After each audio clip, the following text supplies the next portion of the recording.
Education is a political football. It doesn't matter which side of the political divide a government sits. They don't seem to be able to help themselves but to adjust and tweak and improve the education system. I'd like to suggest to you that our education system is fundamentally broken. Not because we do or don't have a grammar school in every town, not because funding for a particular school comes from national or local government, but broken on a really basic level. Maybe we're teaching our children the wrong thing. Since our education system was first established, we've basically taught the same thing. We teach children how to function in our society, and we teach them the 3 R's. That's reading, writing, and arithmetic. We also teach them left brain skills. That's organisational skills, attention to detail, logic.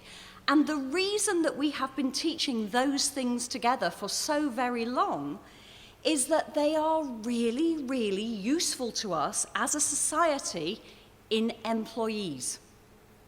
From the professional to the factory worker and everywhere in between, these left brain skills are skills that we value. Maybe in this 21st century, we're spectacularly missing the point. Before the Industrial Revolution in Britain, the role of parents, it could be argued, was considerably easier when it came to advising our offspring about the future. And the reason it was easy was because parents knew what the future held for their children. Children of labourers would go on to be labourers, miners' children would go on to be miners, and the children of spinners would themselves be spinners. It was the way it had always been. And then the Industrial Revolution happened. The natural order of things was completely thrown into disarray, and the workplace changed beyond the comprehension of those parents. They weren't able to help and advise their offspring because they didn't understand anymore. They knew nothing of industrialization. They knew nothing of factory working. They knew nothing of the 6-day week. They just feared the changes. The Industrial Revolution changed the way we work forever. Forever?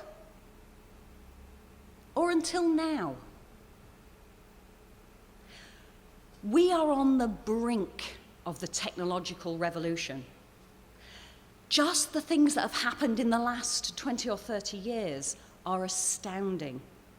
The me of 1990 wouldn't have believed that by 2016, in just 26 years, I would be able to hold in my hand or carry in my pocket a device that's so many more times powerful in terms of computing power than that which put the man on the moon. And that with this tiny handheld device that didn't have to plug into a wall, I could contact friends and colleagues all over the world instantly by video. And that I could also use it to access all the knowledge ever known to man with just a few taps of my finger on a glass screen. The technological revolution is already astounding in its scope and its speed. And it's already making an impact on the way that we work. Just as spinning frames and stocking frames and power looms affected the livelihoods of the workers in the late 18th century, so automated checkouts and online shopping and internet banking is affecting the lives of workers today. Today's workers basically have a binary choice. We can opt in or we can opt out. And we humans are gregarious creatures. We like to conform, and so the majority of us opt in. We opt in to being an employee. We opt in to a 40-hour week. We opt in to 20 days holiday a year, to the notion that we work until we're 66 or 67 or however old it's going to be by the time you get there, and then we retire. And then we get to do all the things we want to do. That's what we're teaching. Maybe we should be teaching flexibility. For young people today, the security of a proper job is slowly disappearing.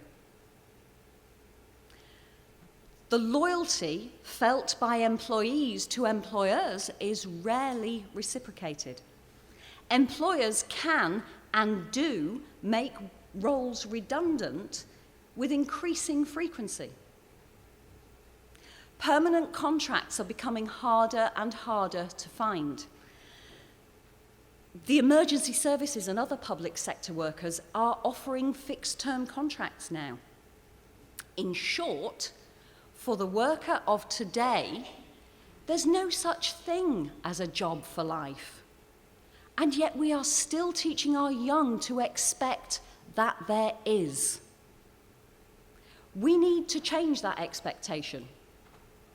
We, as a society, need to change our mindset from that of an expected structure of the future to that of an expected unstructured future. We can't see that future, but we can, as intelligent adults, look to the past. We know what this type of work-based revolution does. It changes the face of the workplace beyond recognition. We are the bows that fire the arrows of our young into the future. We can't see that future, but we should be giving our young the best possible chance of surviving it and thriving in it. The citizens of the future are going to need to use their right brain skills to function in a world that doesn't yet exist. The workers of the future are likely to have many, many choices when it comes to earning a living, not the binary choice that we have today. There are likely to be many, many careers, many different choices, many different pathways, each of which, although very different, should be equally valid. The idea of being an employee, as we know it today, may disappear completely. And retirement, well, millennials are expected to live until they're 100.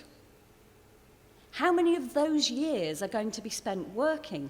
And as a society, how many of them can we afford to be spent in retirement? In summary, we need to teach all children how to think, not what to think. We need to show them how to live and succeed in a world that doesn't have the corporate and public sector employer umbrella. We need to encourage their creativity and their entrepreneurial spirits.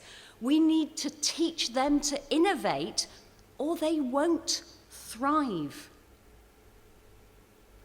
We need to teach them to use their right-brained skills. These are creativity, artistic, innovative.